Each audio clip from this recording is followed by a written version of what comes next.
think a lot of people have bad experiences with fitness, like their first experience. Yeah. Sometimes their first experience is just like really, really hard and humiliating in a lot of ways. Their first experience with, maybe a powerlifting gym is somebody like fucking yelled at them but a lot of people do get nice people that will help them. But I've found in my own experience in helping a lot of people that really haven't been to the gym before, helping like my wife's friends and even helping someone like Andrew who already came in, with some gym experience. I remember telling Andrew and other people specifically, if you're working out with me and I'm with you and I'm watching you, like make sure I'm fucking watching you because I might fucking drift off for a second. But if I'm watching you, you will not get hurt. Like I won't allow you to get fucking hurt because I know.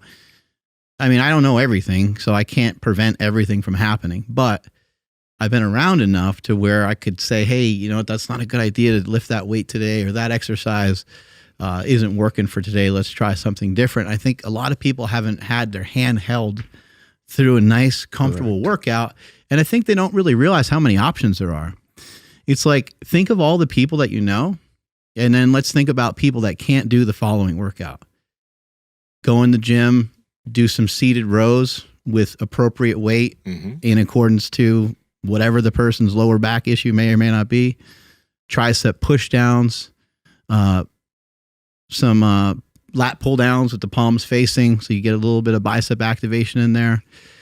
Walk over to the dumbbell rack, do some lateral raises in between that, bend forward, do some rear delts while you're resting in between those. Do some squats onto a bench. If you're strong enough, maybe hold a dumbbell out in front of you, and then finish out the workout with a 1 mile walk. You know what I mean? Like, who do you know? Like, do you know anybody? Like anybody in my family that I can think of, from my dad, who's had many, many surgeries, to anybody else in my family can handle that workout and or some version of that workout and feel good. Like, I did like three sets of 15 reps was prescribed on all the things that were on this paper. And I checked all the boxes and I did all of it. And then maybe you tell them, hey, do this for 2-3 weeks and then maybe increase some weight. What's up, Power Project family? It's time to stop dressing like you're a fucking preschooler and step your game up by checking out Vuori clothing. Now, I'm not one to talk. I wear a fucking pink hat that has a dog on it, but at the end of the day, at least my shirt and shorts are popping. So head to Vuori because they have great stuff for your top and your bottom. Andrew, how can they get it? Yes, you guys got to head over to vuori.com/power project. That's VUORI.com/power project, and you guys will automatically receive 20% off your order. Links to them down in the description as well as the podcast show notes. Let's get back to the podcast. They come back to you and they're like, hey, you won't believe it, but I handled a 25-pound dumbbell on the squats today. I held a 25-pound dumbbell in front of me, and then that 25 turns into a 30 and so on. You mentioning that you didn't think you were someone special, what an amazing thing to teach somebody, that you don't need to think of yourself as someone special. You don't necessarily need to be someone special. But if you can build some consistency in this game, you're going to be extraordinary. You're going to be you're going to be viewed by other people as being amazing, whether that's of value to you or not. Doesn't matter. Is like a thing in our society. For someone to be fucking jacked, it's a thing, right? And it can help make you feel better. So I think a lot of times people haven't been like led through a really nice, comfortable workout. I think the other thing that's happened too is sometimes people haven't been shown that it's okay for some of this to be uncomfortable. And it's okay to be a maniac a little bit here and there. It's okay to I know outside the gym, we're not supposed to make a lot of noise and we're supposed to be a little calm unless we're playing a sport. Like in the classroom, you're not supposed to. Like there's no effort in the classroom where you're going, you're going crazy or anything, right? The answer C. But if you're punching a heavy bag, you go ahead and make that Rocky face, that snarl, right? And have some intensity to it. I know that you guys have seen this before, especially with soccer and jiu-jitsu. You ever have a coach, like they'll show the drill, they'll tell the team the drill, and then you see the coach kind of getting frustrated. And the coach is like, no, like it's done like this. Yes. And you're like, what the fuck? I had no idea that 5'4", 250-pound fat little fucker could move like that. Holy shit. I'm surprised he didn't fucking tear his kneecap off, right? Yeah. But they show you the way. They show you like, fuck, okay, that was the way that guy headed the ball into the goal. That was different than the way I had it planned out. I was just going to barely tap it in and hope I got through the drill okay.